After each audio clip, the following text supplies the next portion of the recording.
If Russia doesn't feel safe in this direction, they will have to do something. If they have to fight, they will fight to the end. And this will be the end of the world. It's very simple. The Baltic states are raising the alarm in Europe that Russia is trying to reassert its influence across its borders. Like Ukraine, the Baltics are former Soviet states, and there are tensions between Russian speakers and nationalists. But the Baltic states are NATO members. Any military action taken by Moscow to defend Russian speakers here will be considered an attack on the West. Russia says that NATO expansion is the greatest threat to its security. Since Russia invaded eastern Ukraine and Crimea, it's once again being described as the greatest threat to European security. Both sides are squaring up for a conflict they claim the other is provoking. Near continuous war games are being played on either side of Russia's European border, like this US-led training exercise in Latvia. Our own training is from the smallest steps building up, and this is the crescendo, the final exercise for the company. We're always training. Hey, third platoon over here. By May 2017, 4,000 NATO personnel will be permanently stationed in the Baltics. That's a greater build-up of troops than at any point since the Cold War. Put your shit on. Get up, we're gonna move you off the fucking road, okay?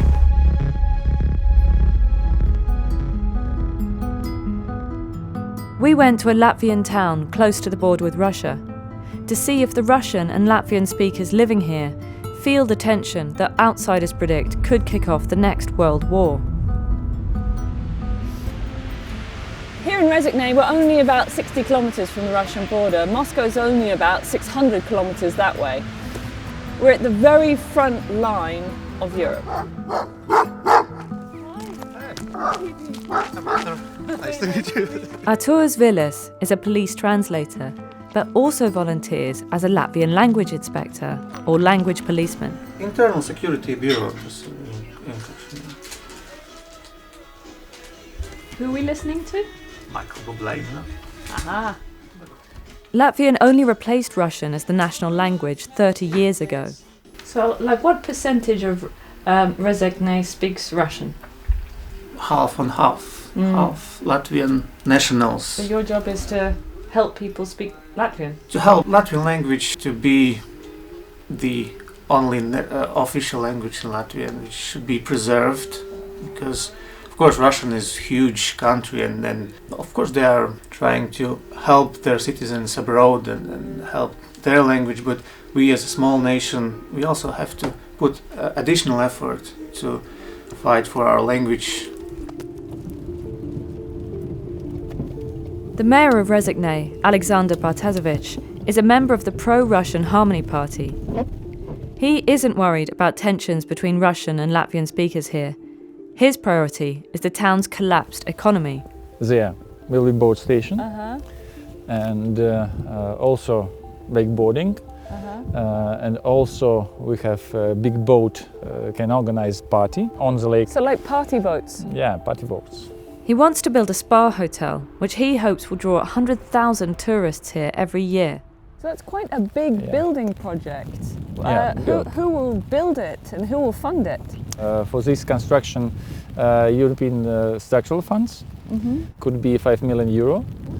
And then the same amount of money have to invest of Russia, from Belarus, because they are close to Latvia and they understand how to organize business more than, for example, investors from America.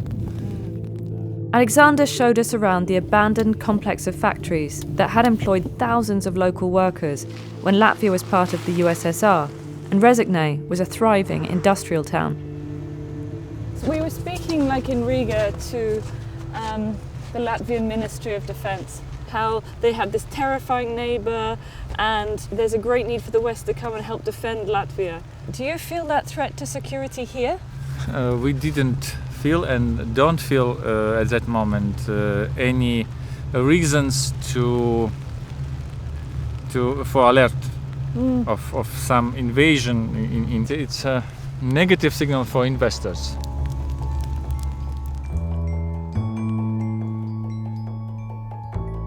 How much of the year, like how many months? Usually most parts of summer. Vadim Gillis divides his time between his homes in Resigne and Russia. He's an outspoken critic of Latvia's treatment of its Russian speakers. Do you feel like you're a threat to Latvian security? For their security, yes, because we have absolutely different views on Latvia. He's particularly critical of the need to pass a Latvian language test to get Latvian citizenship, which he says has left around 300,000 Russian speakers unable to vote, serve in the army, or get a government job.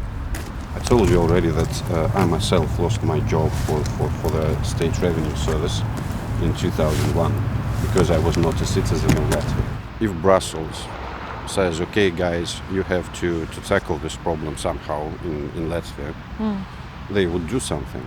But nobody in Brussels says anything like this, because this problem deals with Russians, I suppose.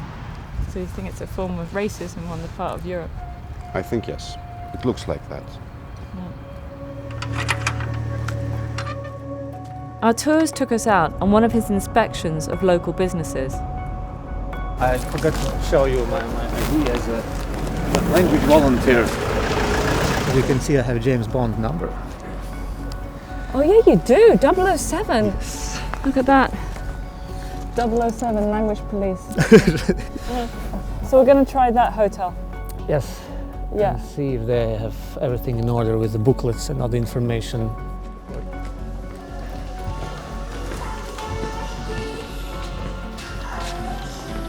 For example, it's easy to make corrections here on a board. On a whiteboard like this, yes. yeah. Then if I see that they haven't listened to my advice, then I'm going to the inspectors Yeah. and just saying that there is such an issue, and then they are coming already with the paperwork.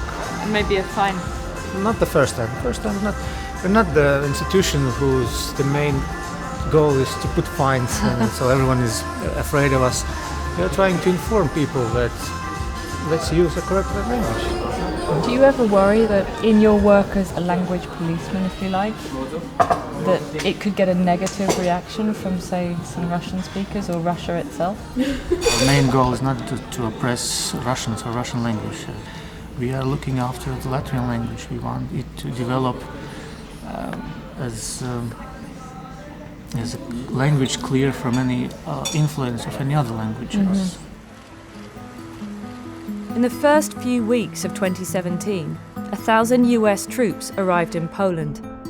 NATO said this was just the first in a round of deployments responding to Russian aggression. The Kremlin described their arrival as a threat. Линии, и можно сказать, что это не просто тупиковая линия, это линия, провоцирующая конфронтацию между нашими странами.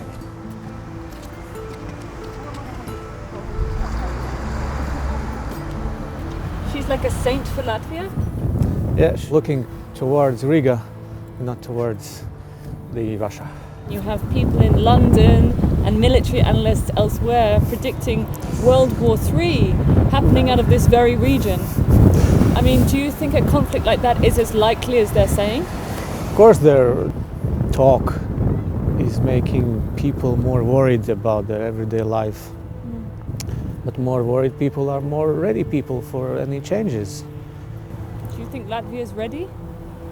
We won't sit and do nothing if the time comes.